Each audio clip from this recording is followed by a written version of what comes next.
3 días después de la masacre, el principal sospechoso apareció muerto, enterrado bajo la misma paja que ya había sido revisada, bajo la que días antes un policía se había parado a orinar. 5 personas muertas en un cortijo de Sevilla en julio del 75, un caso que se cerró sin un solo condenado y un sumario que lleva desaparecido desde 2014. Esto no es un misterio sin resolver, esto es un misterio que alguien se aseguró de que no se resolviera. Bienvenidos a todos a un nuevo episodio para este maravilloso podcast. El día de hoy hablamos del crimen de los Galindo, vamos a contar la verdad, lo que ocurrió, vamos a resolver este misterio, ¿no? Sin resolver. Así que sin más dilación, vamos a empezar desde el principio de todo. 22 de julio de 1975, aproximadamente las 4 de la tarde, Antonio Fenet vuelve a casa en moto después de haber estado durante todo el día trabajando en Los Olivos.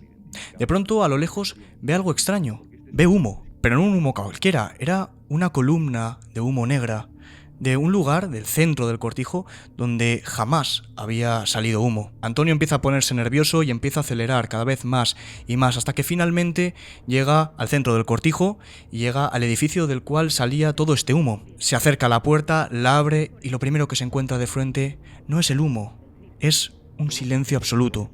No se escuchaba absolutamente nada, no se escuchaba a nadie. Esto ya era extraño de por sí, porque siempre había trabajadores, siempre había, aunque sean los jefes, se escuchaban ruidos de tractores, pero en aquel momento solo había fuego, no había gritos, no había nada. Claro, en ese momento, al no encontrarse a nadie, decide abandonar el lugar y acercarse a la casa del capataz. Al acercarse a la casa del capataz, empieza a golpear la puerta repetidas veces, pero no obtiene resultado, nadie le abre la puerta. Cuando de pronto se da cuenta de una cosa, es que había una especie de mancha en el pomo de la puerta. Esta mancha, al parecer, era sangre. Se asusta, da un paso para atrás y se da cuenta de que el suelo está lleno de sangre. Había un charco de sangre que emanaba desde el otro lado de la puerta. Aquí Antonio se hace la primera pregunta. ¿Qué es lo que se esconde al otro lado de la puerta? ¿Quién se encuentra? Seguramente alguna persona que esté herida. Después de esto, Antonio se retira de la casa para intentar buscar ayuda, para intentar avisar a la Guardia Civil. Por el camino se encuentra a varios de los trabajadores que al parecer se habían visto el humo desde lejos y le pide ayuda para encontrar a la Guardia Civil, para intentar contactarles y para que vengan a investigar lo que está ocurriendo. Una vez llegan al cuartel de la Guardia Civil se pone en marcha y llega al cortijo. Son las 5:15 aproximadamente cuando la Guardia Civil llega al cortijo y lo primero que van a hacer va a ser ir directamente a la puerta donde se encontraba aquel charco de sangre. Golpean la puerta varias veces y al ver que nadie contesta y que nadie abre la puerta, pues deciden tumbarla, deciden tirarla.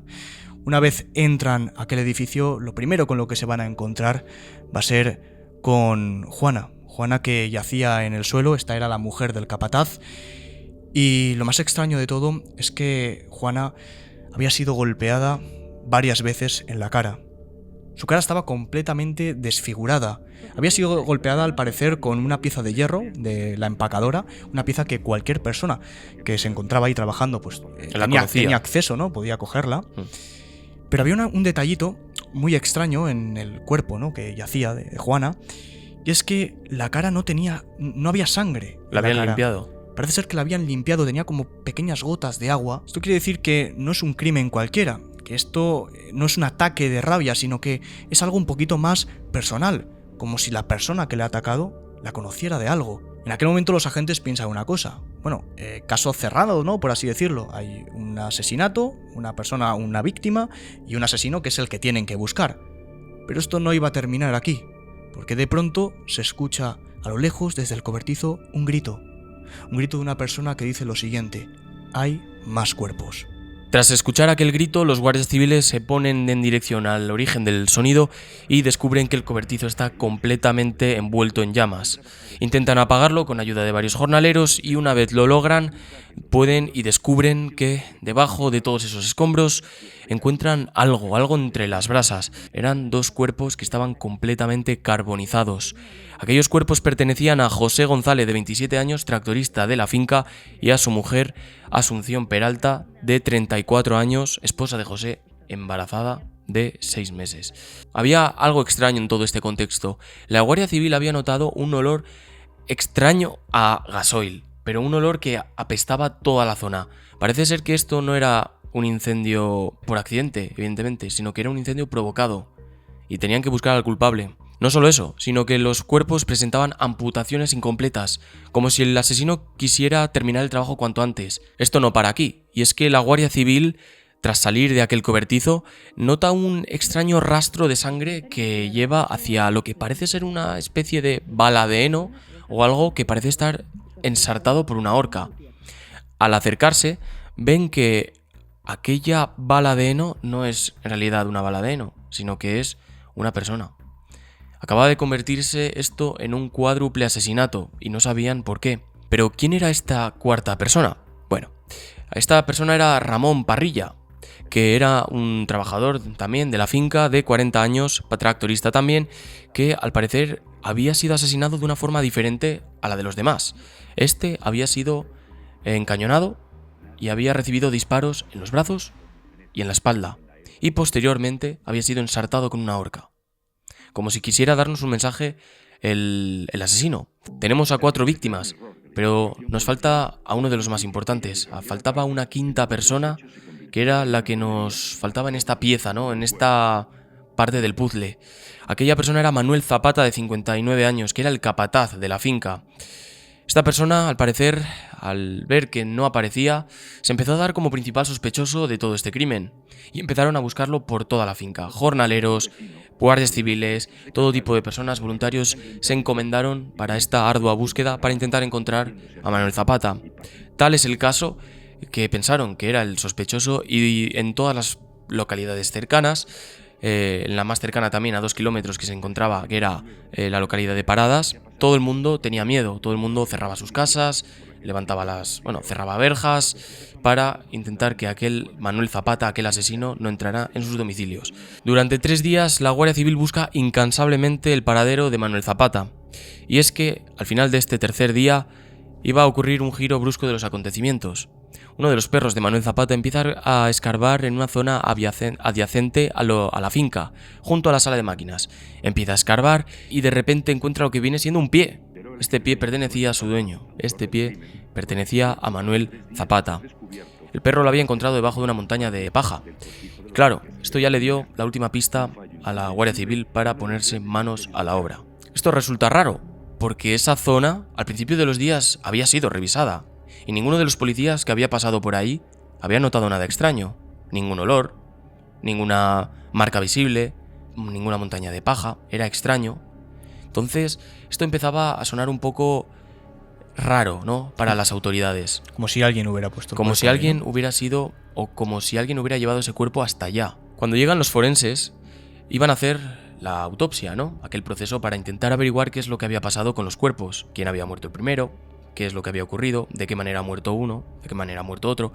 Pero aquí iba a cambiar la investigación por completo. Manuel no fue el último en morir, sino que fue el primero, asesinado con el mismo trozo de metal que habían utilizado de la empacadora. Conclusión, Manuel Zapata no es el asesino. Antes os había hablado de que Manuel Zapata al parecer había desaparecido, no se sabía de él, paradero, un principal sospechoso, pero no. Aquí se acababa de descartar por completo su participación en el crimen y había pasado de ser asesino a víctima. Y aquí de nuevo se vuelve a producir un giro narrativo de los acontecimientos. Pasamos de tener un principal sospechoso a no tener ninguno, y la investigación empieza a seguir un rastro que no va a llevar a ninguna parte. Hasta ahora tenemos 5 cadáveres y sangre en 3 edificios distintos del cortijo. La policía en aquel momento todavía no sabía qué estaba ocurriendo, hasta que de pronto llega una persona importante. Llega el marqués. Este era Gonzalo Fernández de Córdoba y Topete, marqués de Valparaíso y Graña, ex coronel del ejército español. Y no llega solo, llega acompañado por el administrador de la finca, que se llamaba Antonio Gutiérrez Martín. Los dos dicen que venían de Málaga, al parecer habían tenido un entierro de un familiar, y al llegar a la zona les comenta a la policía que no se han enterado absolutamente nada y ni siquiera saben qué hace la policía en su cortijo. Claro, en aquel momento lo que hace la policía es explicarles lo que ha ocurrido con los 5 cadáveres, la historia que ya conocemos, y en ese momento el marqués mira a la policía y dice: vale, todo esto está muy bien, pero yo lo que quiero es que os marchéis de mi propiedad lo antes posible. En aquel momento la policía se queda mirándose unos a otros, no entienden qué está pasando. Hay una escena del crimen, hay 5 personas que han fallecido y me están echando del lugar. Pero estamos en 1975 y un ex militar, un coronel del ejército español, pues tiene bastante más potestad que la Guardia Civil. Así que en aquel momento lo que tuvo que hacer la Guardia Civil es acatar las órdenes, retirarse del lugar con una escena del crimen que todavía no se sabe qué está ocurriendo ni se tiene ningún tipo de pista. Y en aquel momento, tanto el marqués como el administrador se quedan en el cortijo, pero no van a pasar ahí la noche, sino que van a pasar 3 noches, 72 horas que se van a quedar en la escena del crimen, hasta que ya al tercer día llega un fotógrafo judicial. Simplemente se presenta al marqués y dice: oye, vengo a revisar las pruebas, vengo a hacer más fotos y vengo a investigar. El marqués le abre la puerta como si fuera un amigo y le dice: claro, entra sin problemas, puedes echar fotos a lo que haga falta. Cuando el fotógrafo se adentra en el lugar donde se encontraban los hechos, se queda petrificado. Y es que se da cuenta de que no había sangre, no había pruebas, no había absolutamente nada. ¿Lo habían limpiado? Lo habían limpiado, al parecer. Lo que sí se sabía es que había desaparecido todo. Ya no había una investigación, ya no había por dónde investigar, porque todo había desaparecido. ¿Cómo es esto posible?, os preguntaréis. Pues más tarde vamos a hablar de ello. Aquí hay un detalle que se va a descubrir décadas más tarde, y es que en aquella casa donde han pasado estas noches el marqués, esta es la casa de los marqueses, una casa que está cerrada durante todo el día a cal y canto, una casa a la que solamente tiene acceso tanto el marqués como su mujer la marquesa. Años después, antes de que muriese la marquesa, le confesó algo a su hijo. Le dijo lo siguiente, que al terminar la investigación de aquella casa, entró a la casa, como otro día cualquiera, y se encontró algo. Se encontró un charco de sangre. Claro, al acercarse al charco de sangre ya se dio cuenta de que esta sangre seguramente no provenía de ninguna de las víctimas, porque claro, a aquella casa, a la casa de los marqueses, no podía acceder nadie. Solo podían acceder tanto el marqués como la marquesa. Claro. Entonces, ¿qué es lo que hizo la marquesa en aquel momento a ver ese charco de sangre? Diréis, ¿llamó a la policía? No llamó a nadie. Lo limpió, eliminó todas las pruebas, cerró la puerta y pasó de página. Esto deja varias incógnitas. La primera, de quién es esa sangre, y la segunda, qué es lo que hizo el marqués aquellas noches que pasó, ¿no?, en la casa. Junto al administrador. ¿Qué pasaron con las pruebas, no? Claro. Bueno, pues esto lo vamos a descubrir, por supuesto, más adelante. Ante ninguna prueba concluyente, el Estado español solo le quedaba una opción: culpar a un sospechoso. Por muy fatídico que pareciera, iba a recaer todo esto sobre José González. Eso es, el Estado español iba a dictar que José González mató a todos, y así fue. Una decisión que fue muy polémica durante aquellos momentos, ya que sonaba un poco extraño todo esto. Recordemos un poco brevemente quién era José González, ¿no? Bueno, José González, si os acordáis, era una de las personas que habían aparecido quemadas. ¿Os acordáis del cobertizo, no?, que había ardido antes, ¿no? Pues al remover los escombros, uno de ellos era José González junto a su mujer embarazada, que estaban esperando un hijo. Claro, esto sonaba un poco extraño. ¿Cómo es que José González iba a matarlos a todos? Pues la versión oficial de la Guardia Civil es la siguiente. José González iba a quedar junto con el capataz, la mujer del capataz y Asunción, su esposa, en el cortijo. ¿Por qué?, os preguntaréis. José González, años atrás, había intentado pedirle la mano a una de las hijas del capataz. Y bueno, a Manuel, el capataz, no le hizo mucha gracia y no se lo permitió. Por tanto, hubo una especie de tensión entre estos dos y José nunca superó, al parecer, este rechazo, claro. Así que, con intenciones de sanar esta relación, José González iba a proponer una discusión en grupo junto con sus mujeres, ¿no? El del capataz, la mujer del capataz, Asunción, su esposa, y José. Toda esta discusión se iba a realizar en la finca, ¿no?, en el cortijo. Y claro, al parecer todo iba a empezar pues de buenas maneras, pero iba a llegar un momento donde todo se iba a tornar oscuro. Iba a llegar una discusión muy fuerte, se iba a acalorar el ambiente y José iba a perder el control. Aquí José mata a Manuel, mata a Juana, mata a Asunción y nos hace falta otra persona para completar todo el arco. Ramón, os acordaréis, ¿no? Aquella persona que estaba ensartada por una horca afuera. Al terminar este triple asesinato, Ramón iba a acercarse a la finca y iba a ser testigo de todo lo que había ocurrido. Claro, José no puede dejar ningún testigo. José tenía que matarlo él también. Y de alguna manera tendría una escopeta en la mano, desenfundaría, apretaría el gatillo y acabaría con la vida de Ramón, aquel tractorista que estaba trabajando en la finca. Pero faltaba una cosa. Todo esto iba a terminar con la quema del cobertizo, ¿Cómo íbamos a llegar hasta ahí? Bueno, José iba a coger a su esposa, la iba a mover de aquella habitación hacia el cobertizo y iba a prenderlo en fuego. Ahora bien, no se sabe si él iba a perder la vida ahí de forma voluntaria o de forma inconsciente. ¿A qué me quiero referir con esto? Él iba a amanecer muerto, quemado. Entonces la policía no iba a saber si él era capaz de autoinfligirse o si por accidente se había quedado encerrado y había acabado carbonizado junto a su esposa. Esto, como antes os he comentado, era bastante polémico en aquel momento, porque en el momento de dictar sentencia, la madre de José sí que mencionó que José no era una persona agresiva, de que no era capaz de hacerle daño a nadie, ni siquiera a su propia esposa con la que estaba esperando un hijo. Y claro, todo esto resultaba muy extraño. No había pruebas concluyentes, órdenes judiciales. ¿Por qué José iba a ser el culpable de todo este crimen? Os preguntaréis. Había muchas cosas que no encajaban. José tenía miopía severa. Para transportar los cuerpos, yo creo que hace falta fuerza, ¿no? Claro, José no era una persona con una complexión atlética. Era una persona flaquita, delgaducha, que no tenía mucha fuerza y que apenas podía mover o arrastrar algo, un objeto muy pesado, ¿no? No tenía historial delictivo, no tenía historial de mucha agresividad. ¿Y cómo es posible, quitando y descartando problemas mentales, que una persona sea capaz de matar a su mujer con la que estaba esperando un hijo? Había muchas preguntas que estaban sin responder. Y por último, otra duda más que surge a la Guardia Civil. ¿Qué asesino prende fuego para borrar las pruebas y muere accidentalmente en la zona de trabajo, ¿no? Era todo muy extraño. Un año después iba a ocurrir algo que iba a hacer un giro brusco de los acontecimientos. Iba a llegar una segunda autopsia. En esta segunda autopsia nos revela lo siguiente. José iba a ser la última persona en morir. La autopsia nos deja una conclusión, y es que José González iba a llegar al cortijo y en ese momento alguien le estaba esperando. Llegamos a febrero de 1976. Habían pasado ya 6 meses desde aquella masacre, cuando de pronto llega una carta al alcalde de Paradas.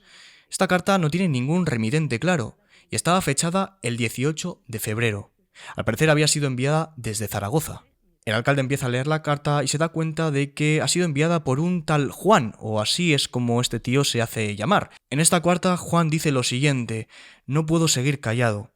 Están culpando a una persona que es inocente. Al parecer, Juan comentó en la carta que él había estado allí. Y no solamente eso, sino que él había sido el asesino de Manuel Zapata. Al parecer le habían pagado alrededor de 10.000 pesetas para eliminarlo. Pero solamente a él, a nadie más. Pero claro, como en todo asesinato, ocurrieron problemas. En este caso, después del rifirrafe que tuvo con Manuel Zapata, apareció por la puerta Juana, quien vio aquel crimen, y en aquel momento Juan tuvo que hacer algo. Tuvo que asesinar a Juana para no dejar ningún testigo libre. Después de esto, no solamente iba a ser Juana la que iba a llegar al lugar, sino que también iba a llegar Ramón, el tractorista, a quien le iban a disparar. Pero no fue Juan quien disparó a Ramón, sino que había una segunda persona. Una persona que estaba acompañando a Juan, que al parecer era la persona que había pagado estas 10.000 pesetas para contratar a Juan, para que matara a Manuel Zapata, que estaba desde la lejanía con un arma. A Ramón se le iban a sumar también José y Asunción, que también iban a llegar al cortijo sin saber absolutamente nada, cuando de pronto también son disparados por esta segunda persona que estaba ayudando a Juan. Pero claro, esto deja dos incógnitas. Primero, ¿quién es Juan? Y segundo, ¿quién es la persona que ha contratado a Juan para acabar con Manuel Zapata? ¿Y por qué, no? A Manuel Zapata. ¿Porque era el capataz igual? Quizás es porque es el capataz, quizás es porque tenía información Valiosa. que no debía de tener. Aquí es donde termina la carta. La carta no dice ningún nombre más. Y esta carta llegó al alcalde de Paradas en febrero del 76, como ya he comentado. El problema es que poco después de que llegara la carta, el alcalde desaparece. Iba a estar durante 7 años desaparecido sin que nadie supiera dónde estaba, hasta que finalmente reaparece en 1983, donde sale a la prensa y dice: tengo una carta que confiesa el crimen al completo. Esto permite que el caso se reabra de nuevo y la policía empieza a investigar desde el principio de todo. A este caso iba a ingresar uno de los forenses más importantes de España, Luis Frontela, que entra en 1983, precisamente en enero, 8 años después de aquella masacre. Lo que iba a ocurrir es lo siguiente: se iban a exhumar los cadáveres. Frontela empieza a leer los documentos que indican todo lo que había ocurrido en aquel suceso, todo lo que no se pudo contar en 1975, y descubre 3 hallazgos. El primero de ellos es que José y Asunción no murieron en el incendio, sino que los habían matado previamente en otro lugar y los habían arrastrado allí. Por eso el olor a gasoil, y por ello lo de las amputaciones. ¿A qué quiero llegar con esto? A que le habían hecho los cortes a ambos para intentar que los cadáveres se descompusieran antes por el calor, ¿no? Por el fuego. Esto permitía ganar mucho más tiempo al asesino, y de aquella manera nadie sabría que habían muerto 2 personas. El segundo hallazgo es el siguiente, y es que para mover, mutilar y cortar hace falta fuerza, hace falta tener complexión. Para hacer todas estas tareas necesitas la labor de no una persona, sino 2 o incluso 3.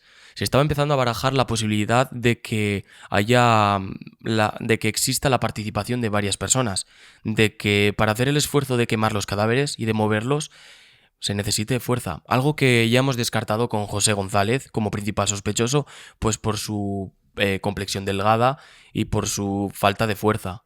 Esto solo hacía una cosa, y es que la versión oficial de la Guardia Civil de 1976 se estaba tambaleando.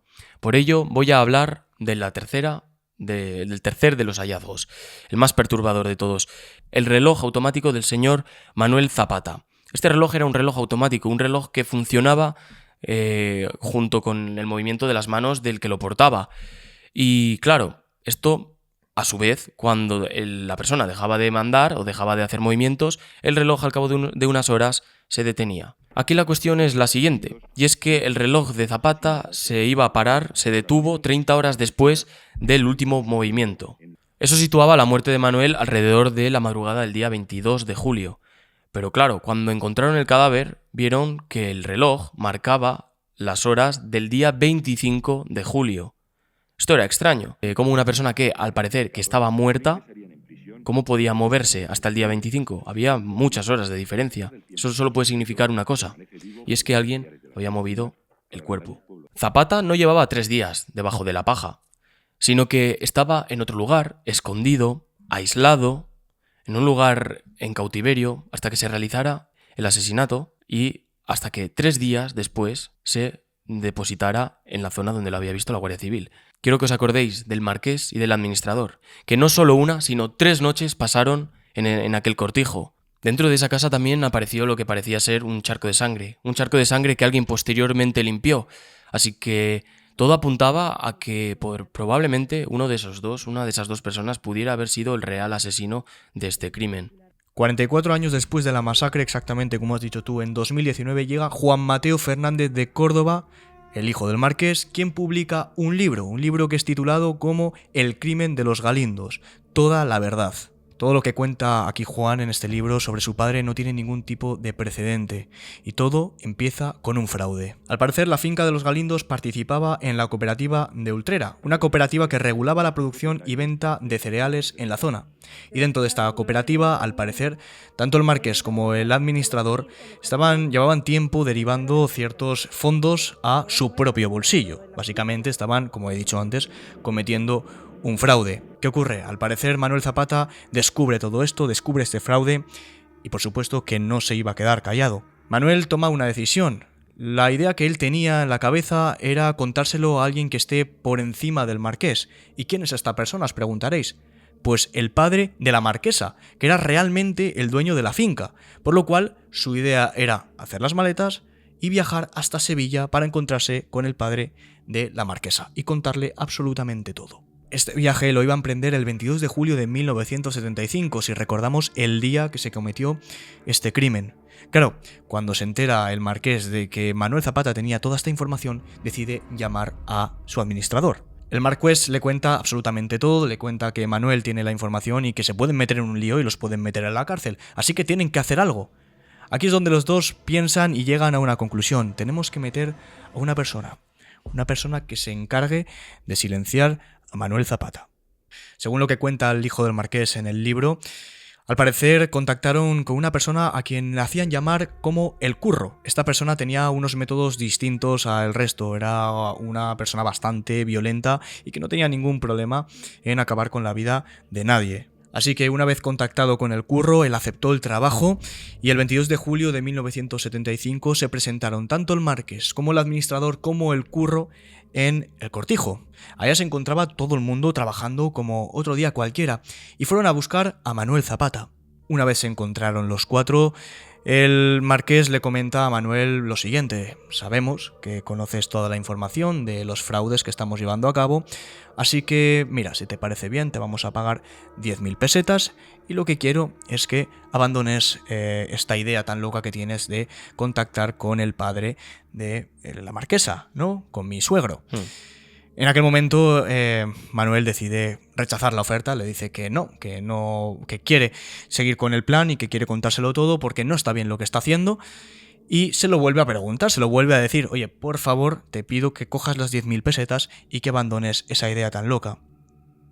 Al parecer Manuel sigue con la misma idea, no quiere abandonar este plan y de pronto por detrás se le echa encima el Curro que llevaba una de estas varas que hemos comentado antes de metal y le empieza a golpear una y otra y otra y otra vez hasta que Manuel se queda completamente inconsciente. Al parecer Manuel empezó a gritar antes de perder la vida y esto lo escuchó Juana, que fue rápidamente a la zona del cortijo donde se encontraban y se encontró de frente con aquel asesinato.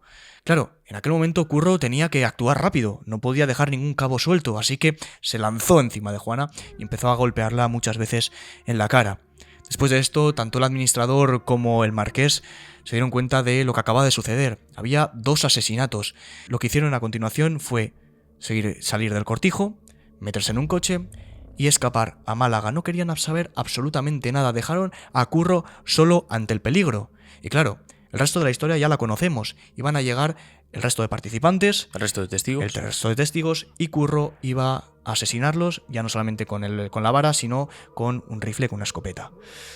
Bueno, finalmente quedan todos eliminados y aquí queda una última pregunta y es: ¿por qué supo el hijo del marqués que su padre robó dinero de la cooperativa? Os preguntaréis. Bueno, pues al parecer el marqués era una persona que al cabo de los tiempos, que por cierto falleció en 2015, al cabo del tiempo estaba arruinado, eso es lo que en teoría pensaba la gente, pero su hijo encontró una cuenta que estaba bloqueada, una cuenta de la Caja Rural, donde se encontraban 11 millones de pesetas. Claro, ¿de dónde salió este dinero? ¿Por qué nunca hizo ninguna transacción, ni pagó nada con ese dinero, nunca lo sacó, nunca lo utilizó? Bueno, pues porque seguramente dinero era sucio, dinero que había robado de la cooperativa.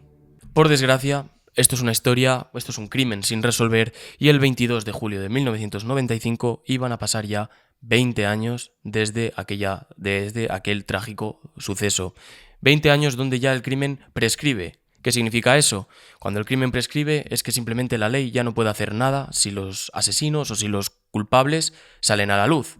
Simplemente lo que pueden hacer los policías es sentarse con ellos, tomar un café y preguntarles ya de una vez qué es lo que había pasado, sin temor a las consecuencias. Toda la investigación se apaga, ya no hay nada que hacer, pero el sumario aún existe. Cientos de documentos, cientos de fotos, testigos, de todo, ¿no? Tenían todos esos documentos, pero aquí la cosa no termina, y es que aquel sumario iba a desaparecer, por arte de magia. Aquel sumario desaparece en agosto del 2014. Todos aquellos archivos desaparecen por arte de magia. No desaparecen ni por inundación, ni por incendio, ni por absolutamente nada. Simplemente dejan de existir en los archivos judiciales. Pero claro, ¿cómo desaparece el expediente completo de un asesinato de 5 personas? Hasta donde yo sé, o donde hemos leído, este caso no desaparece por falta de pruebas. Lo teníamos todo, teníamos balas, teníamos pruebas, teníamos el reloj del señor Zapata, lo tenían todo. El comportamiento errático de los policías, no sabían limpiar bien la escena, permitieron al dueño hospedarse durante 3 días en una escena del crimen, dejaron entrar a Radio Televisión Española para hacer todo tipo de cosas, limpiaron la escena del crimen y todos estos comportamientos quedaron vagamente en una zona donde nadie preguntó por qué ocurrió esto. Hasta donde yo creo que sabemos es que esto no fue un crimen perfecto. Un crimen perfecto es aquel que se realiza cuando no hay pruebas. En esta había muchas. Yo creo que esto fue un crimen perfectamente ignorado, donde el sumario desapareció porque alguien no quiso que lo encontraran. Si tenéis teorías, si tenéis dudas, si os ha gustado, dadle un like al vídeo y nos vemos en el próximo episodio. Chao, chao.